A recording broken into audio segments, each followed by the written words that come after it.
చూస్తున్నాం. ఈరోజు ఉదయం తాడేపల్లి నుంచి జోగి రమేష్ ఇంటికి వెళ్లి జోగి రమేష్ ఇంటి కుటుంబ సభ్యులందరినీ కూడా పరామర్శించాలనుకున్న జగన్‌ను పోలీసులు నోటీసులు ఇచ్చారు జగన్‌కి ఈరోజు ఉదయమే. అంటే దాదాపుగా 11 గంటల సమయం వరకు కూడాను ఒక రూట్ మ్యాప్ పైన సందిగ్ధత నెలకొంది. అంటే మొదటిగా వైసీపీ నేతలు అధికారికంగా ఏదైతే వారధి నుంచి అలాగే దుర్గమ్మ ఫ్లైఓవర్ నుంచి గొల్లపూడి నుంచి నల్లకుంట అలాగే గుంటుపల్లి, ఇబ్రహీంపట్నం అలాగే జోగి రమేష్ ఇంటికి చేరుకోవాలనుకున్నారు. కానీ ఇక్కడ పోలీసులు ఆ రూట్ ని కొంత తిరస్కరించారు. ఎందుకంటే ఆ రూట్ కొంత ఇరుగ్గా ఉంటుంది. ఆ రూట్ లో వెళ్తే కొంత తొక్కిసలాట జరిగే ఛాన్స్ అయితే ఉంది. ఎట్టి పరిస్థితుల్లోనూ ఆ రూట్ నుంచి వెళ్లకుండా ఏదైతే తాడేపల్లి నుంచి మంగళగిరి వెస్ట్ బైపాస్ ఏదైతే ఉందో వెస్ట్ బైపాస్ నుంచి డైరెక్ట్ గా నల్లకుంట నుంచి ఇబ్రహీంపట్నం వెళ్ళాలి, జోగి రమేష్ ఇంటికి వెళ్ళాలని చెప్పేసి పోలీసులు కూడా ఆంక్షలు విధించారు. ఇక ఎట్టకేలకు కొత్తగా పోలీసులు పర్మిషన్ ఇవ్వకపోవడంతోనే జగన్మోహన్ రెడ్డి వెనక్కి తగ్గి అలాగే తాడేపల్లి నుంచి మంగళగిరి వెస్ట్ బైపాస్ నుంచి నల్లకుంట చేరుకొని అక్కడి నుంచి జోగి రమేష్ ఇంటికి అయితే ప్రయాణం కొనసాగిస్తా ఉన్నారు. ముఖ్యంగా ప్రస్తుతానికి అయితే ఇంకా చేరుకోలేదు.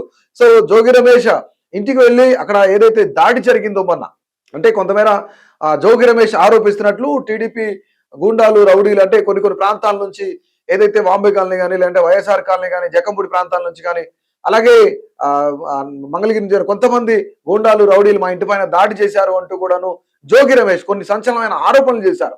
అయితే ఈ తరుణంలోనే ఆ దాడి జరిగిన ప్రాంతం కూడా కొంతమేర జోగి రమేష్ ఇంటికి నిప్పుపట్టారు కొంతమంది తెలియని వ్యక్తులు. సో ఆ వ్యక్తులు ముఖ్యంగా వీళ్ళందరినీ కూడాను అసలు ఆ రోజు ఏం జరిగింది ఏంటి అని పరామర్శించడానికి జగన్మోహన్ రెడ్డి జోగి రమేష్ ఇంటికి అయితే బయలుదేరినప్పుడు సో పర్మిషన్స్ కోసం పోలీసుల పర్మిషన్ల కోసం అయితే ఒక రూట్ మ్యాప్ అయితే వీళ్ళు కేటాయించారు. కానీ రూట్ మ్యాప్ లో ముఖ్యంగా ఈ రూట్ మ్యాప్ లో వెళ్ళడానికి లేదు. ఎందుకంటే తాడేపల్లి నుంచి బయలుదేరి వారధి నుంచి గొల్లపూడి ఈ ప్రాంతాలన్నీ దాటుకుంటూ వెళ్తుంటే జన సమీకరణ ఎక్కువగా జరుగుతూ ఉంటది, జనాలు ఎక్కువ గుమిగూడే ప్రయత్నం జరుగుతుంది, తొక్కిసలాట జరిగే అవకాశం ఉంటుందని చెప్పేసి పోలీసులు కూడా ఆంక్షలు విధించి ఇటు రూట్ని కనుక మళ్ళీ మంగళగిరి వెస్ట్ బైపాస్ నుంచి నల్లకుంట డైరెక్ట్ గా వచ్చేలాగా ప్లాన్ చేశారు. సో ఎటకేలకు జగన్ అయితే వెనక్కి తగ్గారు. కానీ ఇక్కడ జగన్ తో పాటు అంటే ఇక్కడ జన సమీకరణ జరగకూడదు, ప్రజలకు ఎలాంటి ఇబ్బంది జరగకూడదు, తొక్కిసలాట జరగకూడదు అని చెప్పేసి జగన్మోహన్ రెడ్డికి అధికారికంగా పోలీసులు నోటీసులు ఇచ్చారు.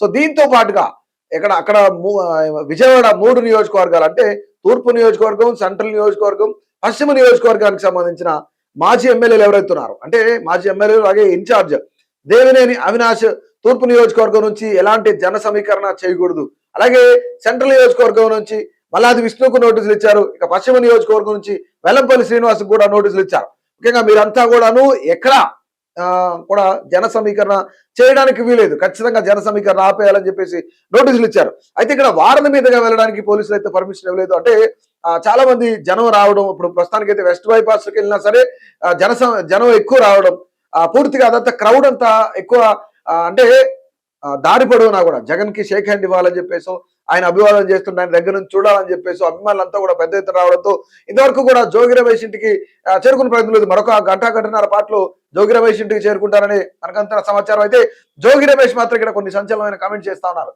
జగన్మోహన్ రెడ్డిని చూసి భయపడతా ఉన్నారు. ఎందుకంటే తెలుగుదేశం పార్టీ కానీ లేదా కూటమి ప్రభుత్వం కానీ ఏదైతే వైసీపీ నాయకుల ఇళ్ల పైన దాడులు చేస్తా ఉన్నారు.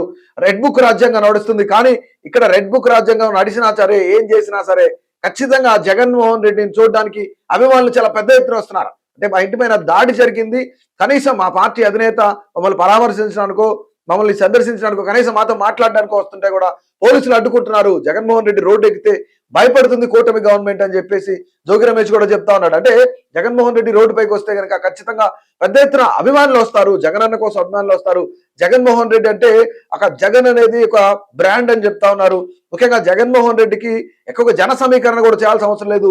ప్రజలంతా కూడాను ఆయనకి పెద్ద ఎత్తున మద్దతు ఇస్తారు. ఇప్పటికే కూటమి ప్రభుత్వం పైన వ్యతిరేకత ఎక్కువైంది కాబట్టి సో కూటమి ప్రభుత్వం జగన్ బయటకు వస్తే జనం తిరగబడతారని చెప్పేసి కొంతమేర సంచలనమైన ఆరోపణలు చేస్తా ఉన్నారు. సో ఎటకేలకు ఇంకొక గంటన్నర పాటలో అయితే జోగి రమేష్ కి ఇంటికి జగన్మోహన్ రెడ్డి చేరుకోబోతున్నారు. అలాగే ఆ తర్వాత ప్రెస్ మీట్ కూడా కండక్ట్ చేయబోతున్నారని తెలుస్తుంది. అసలు ఈ రోజు ఏం మాట్లాడతారు అంటే గతంలో ఏదైతే అంబటి రాంబాబు 2 రోజుల క్రితం అంబటి రాంబాబుకి సంబంధించి ఇంటిపైన దాడి జరిగినప్పుడు ఆయన అరెస్ట్ చేసినప్పుడు అంబటి రాంబాబు ఇంటికి వెళ్ళేటప్పుడు జనం ఏ విధంగా రోడ్డుపైకి వచ్చారో మనం అందరం చూసాం. అక్కడ జగన్మోహన్ రెడ్డి ప్రెస్ మీట్ పెట్టి కొన్ని సంచలనమైన కామెంట్స్ మాట్లాడారు. ఏంటంటే ఎవరిని వదిలిపెట్టేది లేదు, అందరికీ ఇదే నా వార్నింగ్, మా ప్రభుత్వం వచ్చిన తర్వాత వడ్డీతో సహా చెల్లిస్తామని చెప్పారు. దీంతో పాటుగా కూటమిలో ఉన్న నేతలందరూ కూడాను మీ యొక్క రెడ్ బుక్ రాజ్యాంగాన్ని నడిపిస్తా ఉన్నారు, మా నాయకుల పైన మా కార్యకర్తల పైన దాడులు చేస్తున్నారు, అందరూ జాగ్రత్తగా ఉండాలని చెప్పేసి పోలీసులకు కూడా వార్నింగ్ ఇచ్చారు జగన్మోహన్ రెడ్డి. రైట్, మొత్తానికి ఈ రోజు జోగి రమేష్ ఇంటికి చేరుకున్న తర్వాత జోగి రమేష్ ఫ్యామిలీతో మాట్లాడిన తర్వాత ఈ రోజు ప్రెస్ మీట్ లో ఆయన ఏం మాట్లాడతారో చూద్దాం మరి.